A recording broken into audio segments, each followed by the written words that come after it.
पिताजी का नाम अमरपति आला सिंह, मेरी माँ का नाम रानी सोना, मेरे चाचा जी का नाम बाबू रुद्र सिंह, मेरी चाची का नाम रानी फूला, मेरी नाम पड़ती है कंचन कुमारी। सखी हाँ सखी, सखी मैंने हर रोज मैंने अपना महल में खेलती थी, अपने दरवाजे में खेल रही थी। अच्छा, लेकिन मुझे दिल नहीं लगती है। चल सखी, तीनों सखी मिल करके चलो, मैं अपना बगीचा हाँ सुबह मॉर्निंग खेलूंगी। ठीक है, चलेगी? हाँ चल। ठीक। ये के बाहर है गई सोना, ये सहेलियां बहन है गई मोर। चल चल गई सहेलियां अपना नहीं बहिया बाजी।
नामे न जाने से बते तक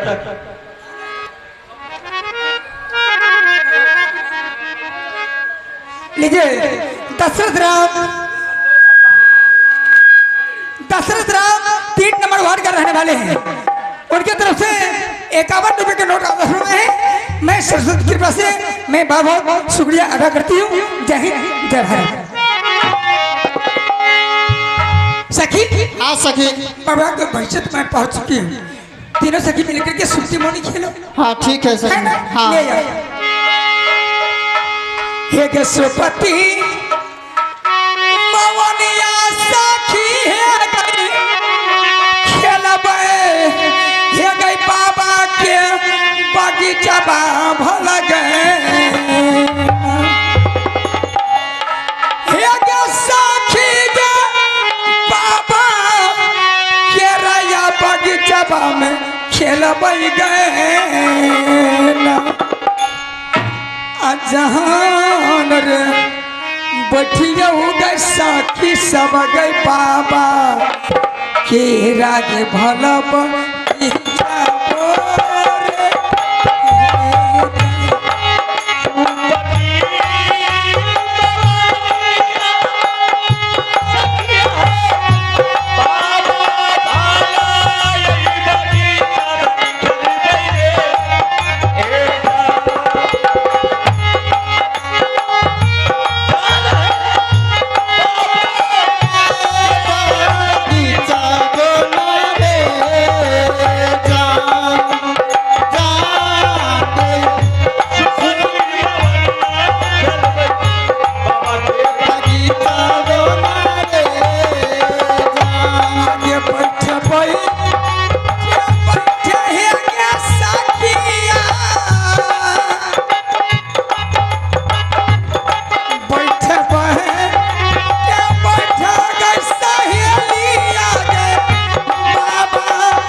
आगे या नदी न खेले कर रहिया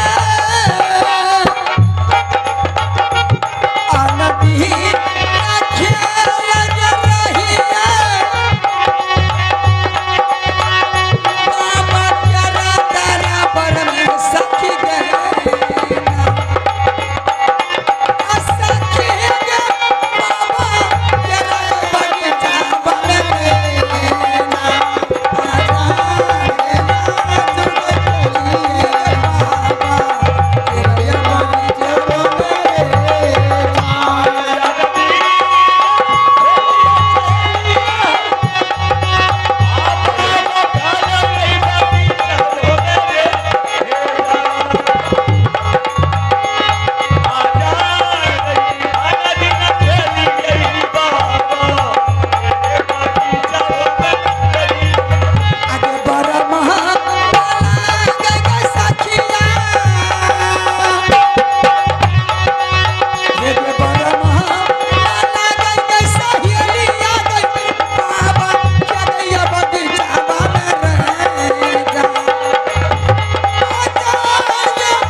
अरे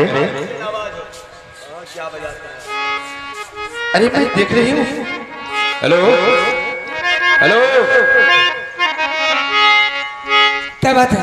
अरे अरे रुको, तुम लोग इस बगीचा में क्या कर रहे हैं? आप इधर, आप किस लिए आए हैं? अरे मैं ऐसे घूमते फिरते आ गया हूँ, लेकिन तुम लोग को देखते इस बगीचा में क्या कर रही है? बगीचा सुप्ती मौनी खेलती हूँ। अच्छा, सुप्ती मौनी खेलती? जी जी हाँ। बहुत सुंदर की बात। बाबू, क्या एक बात बता सकती हो तुम लोग? क्या? तुम्हारी नाम क्या और तुम्हारी घर कहाँ? मेरी नाम से मतलब क्या? नाम पूछना कोई खराब बात थोड़े? नहीं। बोलो।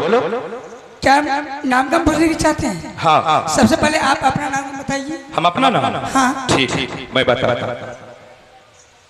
देखो, मेरा घर पड़ता है उरियल किला और मेरा नाम एकावनों किला में कौन नहीं पहचानता है? इस्माइल सिंह को। मेरा नाम है माहिल सिंह।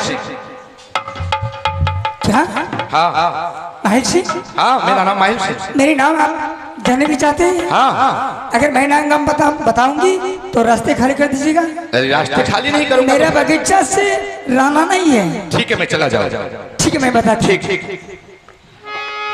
हे हो घर मोरा लागई मुसाफिर यो, हे यो मोहब्बती लायो रा,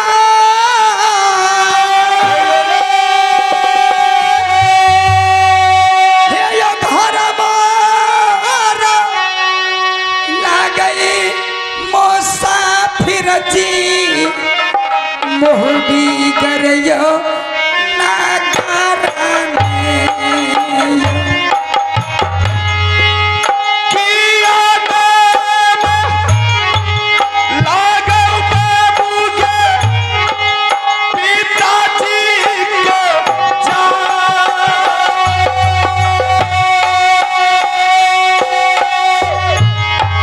किया नाम लागो सुगा के तेरा माताजी के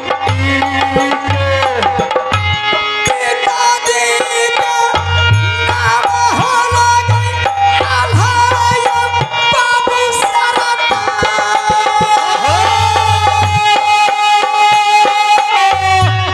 माता के नाम ये रानी सोनय कहला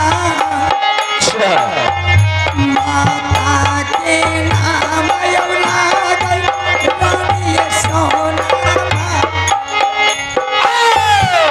किया नाम लागो बाबू के चाचा जी के जान किया नाम लागो गई बचिया तोरा चाची जी चाचा के नाम बाबू रुदलयौ सारता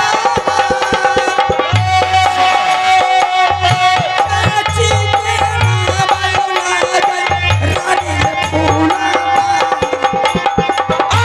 या बनोगे मामा बाबू हिलावा हिलावा हिलावा हिलावा हो या बनोगे मामा के सुगा कह किया हमरो के नाम पकड़यो कुमारी का परियौ दुलारी बेटी छियै पिताजी के परम खुशी के हेलो बागिया में जान परम खुशी के बाबू हेलै बागिया में रसता ये खाली करियो गाड़ी मुसाफिर का खेलतैयो सुखी मौनी पकड़ियो कुमारी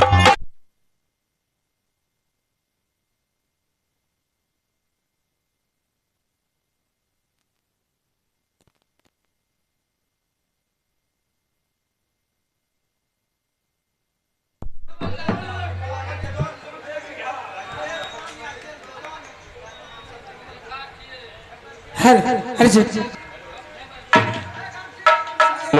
हेलो चेक हाँ मुसाफिर हाँ। मैंने अपना नाम बता चुकी हूँ अच्छा अच्छा मेरी घर पड़ती है महुई किला मेरे पिताजी का नाम अमरपति आला सिंह अच्छा। चाचा का नाम बाबू रुदल सिंह माँ का नाम रानी सोना मेरी चाची का नाम फुलरानी मेरी नाम पड़ती है कंचन कुमारी अच्छा। यह दोनों जो है यह मेरी सहेली है अच्छा अच्छा बाबा बहुत बहुत बहुत सुंदर कोई दिक्कत नहीं अच्छा तुम्हारी नाम कंचन कुमारी जी जी तुम मुझे पहचानते हो मैं आपको नहीं पहचान सकी की पहचानते जहिया आवे रही खकी रती के आपने फूट के जवान भागले खेल के पिल के नंबर भाग आपका असली घर मेरा घर उरियल किला पड़ता आपका नाम माहिल सिंह ये हाँ गैया ठीक है की भले की बच्चा नहीं रही है ये हाँ यहाँ बुढ़वाला गए आबे रहे हमारा पापा जी के मामू जी चीज एक मामू छिए एकर मतलब दादाजी छथिन ये हाँ गोर लागे के दादाजी खुश रहो बाबू खुश रहो आनंद रहो रोना चल आनंद गैया हाँ। दादाजी बहुत दिन पर रहे के जैसे दादाजी के घर लगे से दादा बेहुदा कहीं सब दिन के रंग रह गेलो की बुझली लगे गैया हमार दादाजी छिए रे तो बहुत दिन पर दादाजी चॉकलेट दीजिए ना अच्छा चॉकलेट ले रुकी आई लो मारो रुक लगा चॉकलेट आई लो बाबू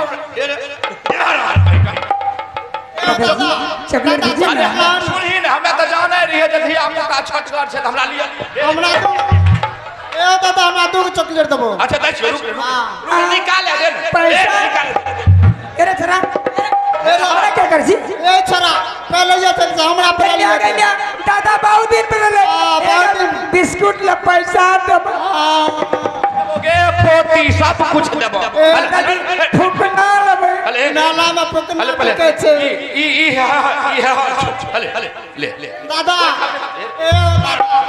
ए दादा नाला में फुकना बिके छे सब चीज किन देबो न फुकना किन देबो कुल्फी किन देबो चौमिन किन देबो बर्गर किन देबो लम चॉकलेट तो चॉकलेट से फुसलाबा छे दादा आई रो बाप जब तोर दादाजी आबि गेलो तो रसगुल्ला मिठाई जे खेना है तो सब कुछ खी कोनो दिक्कत दोन बहुत दिन पड़ेलो तो ना बहुत दिन ठीक है देबो सब कुछ दादाजी हाँ।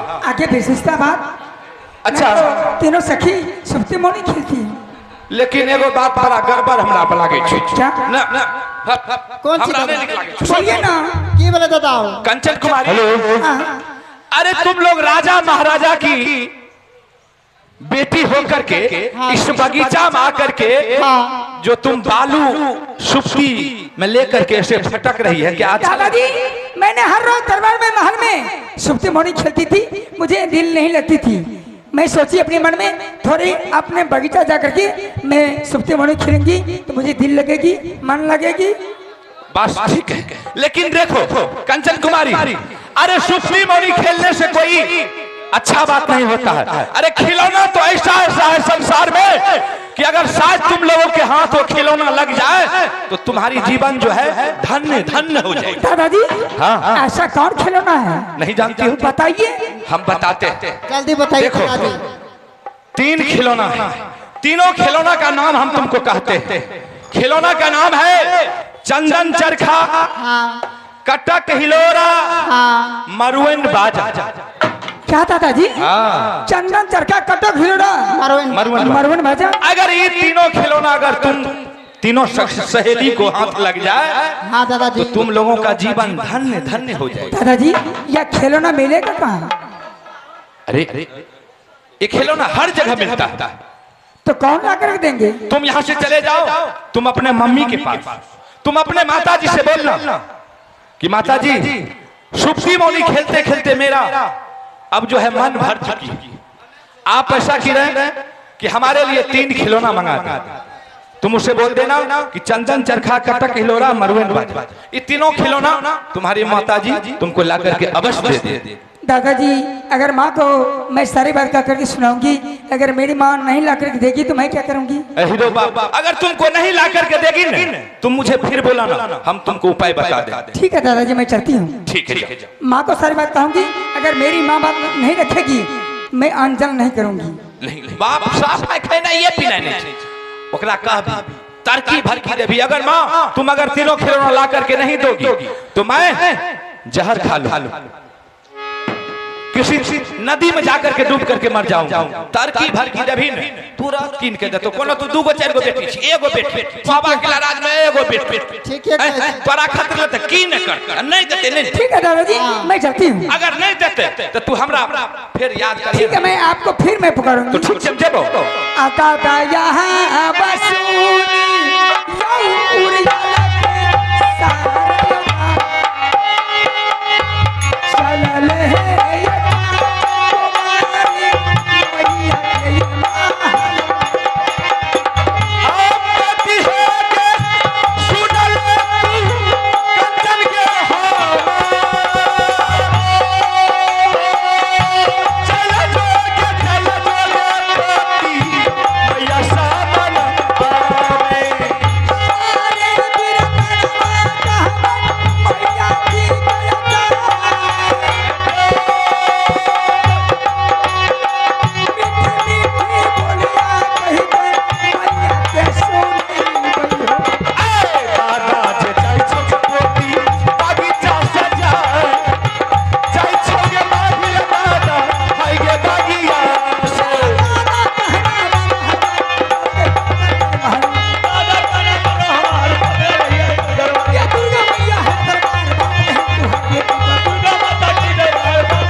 एगो बात का भुला गए की बोले दादा सुनी ने बड़ा खुशी के मौका की बुझली आ कम से कम हम तो जेबे करबा बूढ़ पुरान भेलिया पाकल आम छिए कहिया तू अब नहीं तू अब के देखलक। आपका गाना क्या है?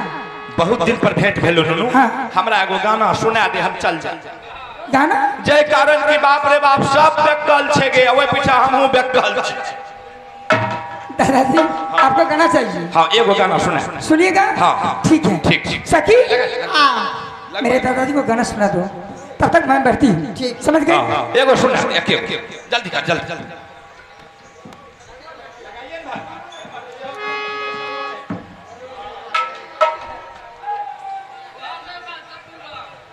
अच्छा अच्छा कोना बात नहीं सबके मन रह दियो। दादाजी मन हाँ। खुश कर देंगे। हाँ मन खुश रह जेतै नुनू सबके काम सफल करेगी। ठीक है सर। ठीक है। मैया है गे सुना ले सोना गे सो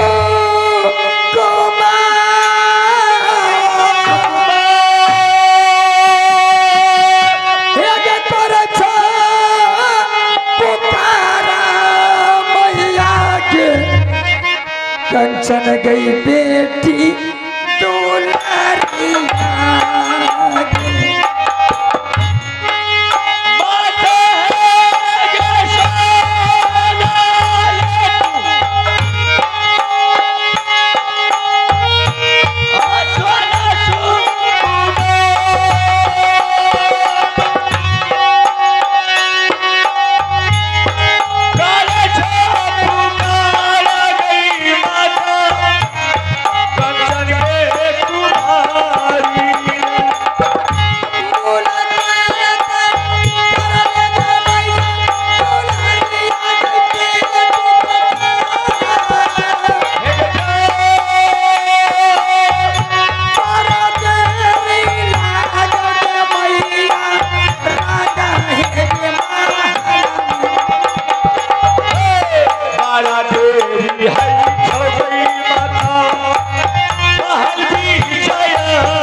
Hare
ये अपना बाकी छापा